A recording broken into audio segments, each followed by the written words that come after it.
a little bit of a controversial topic to talk about, which is switching the language.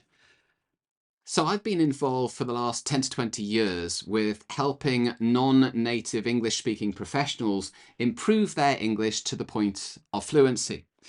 And once they get to that point of being fluent, or certainly get to the point of being very comfortable, there's a choice which they have to make.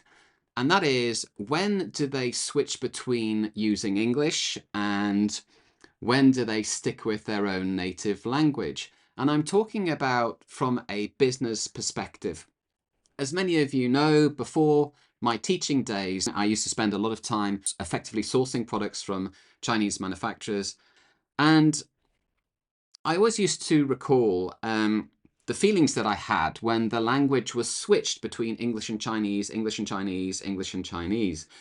And interestingly, I only felt this when the language was being switched by those who were the most competent in the language. So if the language was being switched by someone who had a limited grasp of English, that for me wasn't a problem.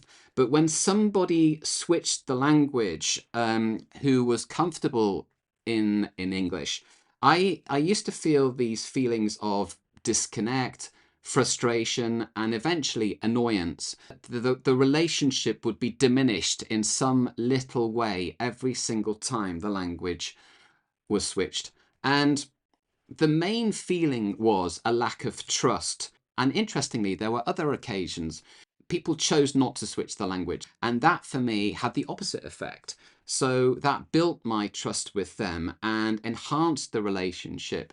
So I just want to say how important it is to consider when, if at all, you should switch the language, and think about what the impact of switching the language might be to the other person, because it could be damaging your relationship with them without you even being fully aware of that.